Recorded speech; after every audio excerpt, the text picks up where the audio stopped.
In this video, we'll cover setting up your nature journal. There are many ways and different formats for how to record your observations. In future videos, I'll share some examples of different journals that were kept by famous scientists and naturalists. But for today, I'll just share with you an example of a first set of observations that I made in our back garden. So let's get started keeping a nature journal. As I mentioned before, there's lots of different possibilities that you can use, and I'm going to show you one I just got, and I'll get it set up, and we'll talk about some of the first things you can do in your observations. So I think I already showed you this, which is just the one that we often use, and it's nice because it has this blank page on one side and the lined page on the other side. If you can get these, they're inexpensive and they're easy.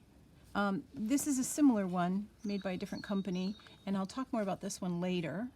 I'm going to start keeping a garden journal, and I've got some videos started for you, and we're going to go through some of the different kinds of things that we've planted and what the seeds look like, and then tracking when we see them start to grow.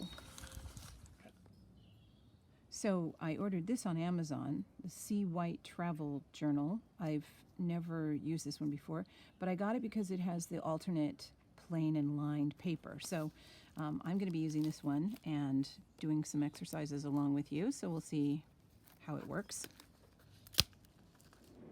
So when you very first start, you want to set up your page, and there's a long tradition, I'll talk more about this later, but for hundreds of years, naturalists and explorers and scientists have gone out into the field, even if the field is literally a field next to their house, but they've also gone to far away places, and they have kept field notes and they've kept journals. So there's some things that everybody kind of tends to do, and you can do it your own way, but you want, in the top of your page, you want to write the date, and you want to write the time, and you want to write the location. If you're in London like we are right now, you're really it's really easy because you can actually write your postcode.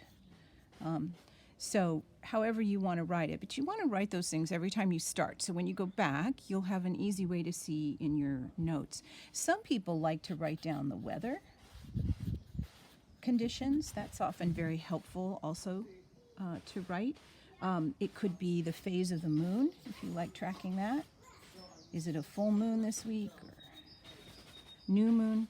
So there are a few things I like about this journal already. One is that it's got a hard front and back, which is going to make it easier when you're writing. And this is kind of nice to be able to keep it closed. Now, the thing that I do, I have this thing about always keeping the first few pages blank.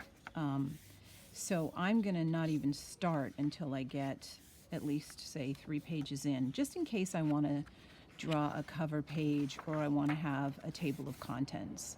This is an interesting one because it's got lines on this side and blank on this side, but I'm going to go with it. I'm used to the other way around, so I'm almost tempted to do this, but I'm not. I'll go with this design.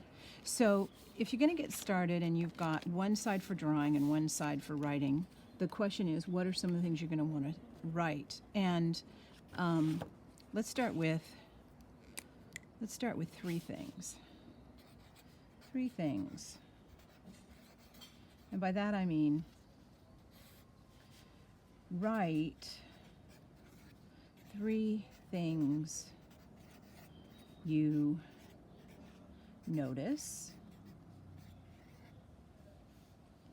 and draw 3 things you observe. So start there and start with 3 things that are different sizes. So start with writing about your whole environment around you.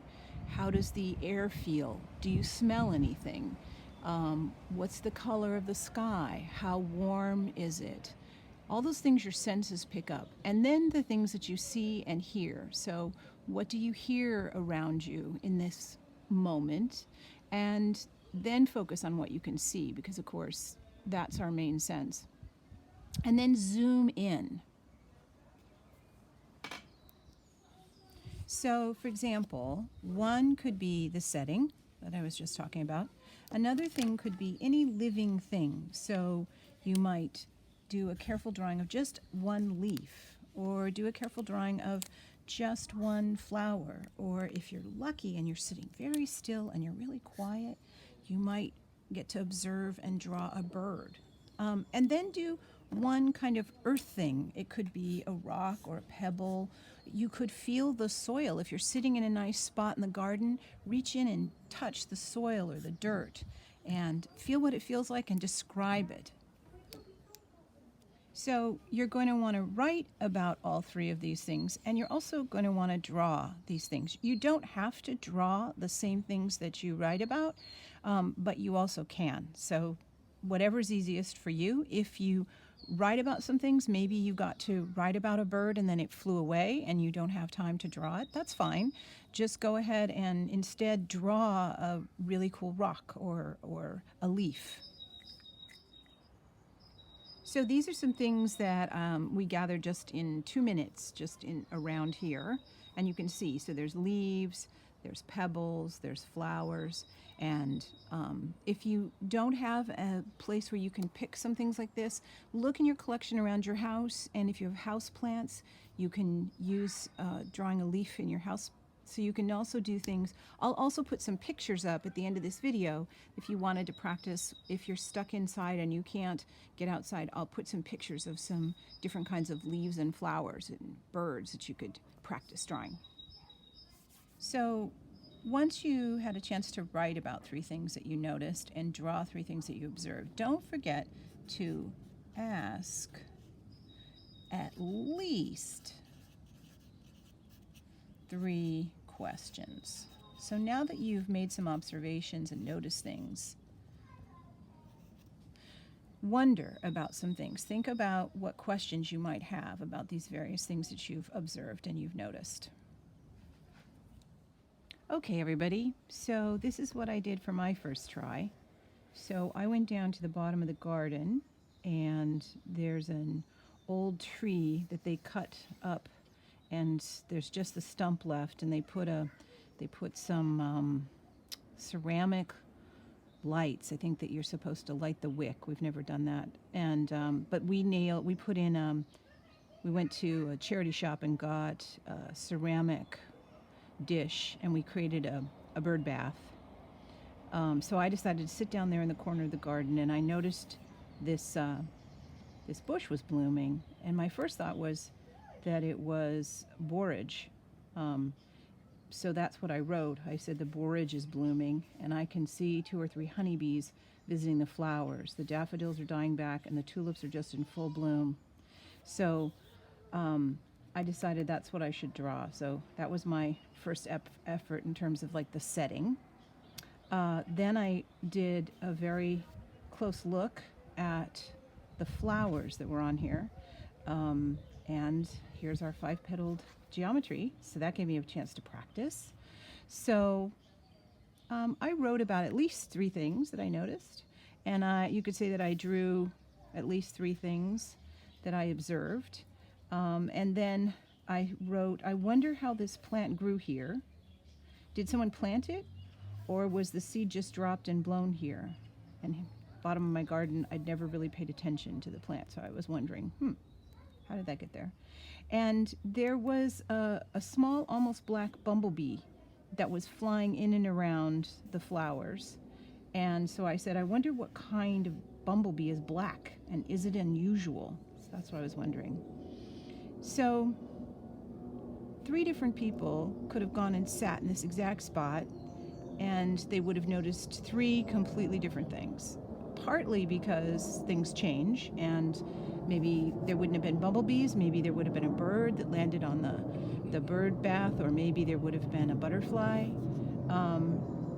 But also it's because 3 different people are interested in 3 different things. And one of the things you find out is by doing this, you find out what you're interested in. So you could have sat in this spot and you probably would have noticed completely different things, even if you sat there at the same time. So this is what I was interested in. That's always interesting to find out. And I went and looked it up because I thought, I should know what plant that is. It's the green alknet flower, and the scientific name, Pentaglottis sempervirens. So Pentaglottis is Greek, and it means 5 tongues, which I think is great. And sempervirens means evergreen. So it's Latin, and it means a perennial. And then I got a picture of a bumblebee, because I was trying to draw the bumblebee while it was drinking from the flower, and you can see in the time that it was there, I just didn't do a good sketch. So I'll put a picture of this. I got a picture of the bumblebee, and I'll go back later, and I think I'm going to try to draw this from a picture to see if I could do a little bit better. So that's what I did on my first day. Go out, see what you notice, see what you wonder about. It's going to tell you some interesting things about what you find interesting and what you notice. Good luck. See you next week.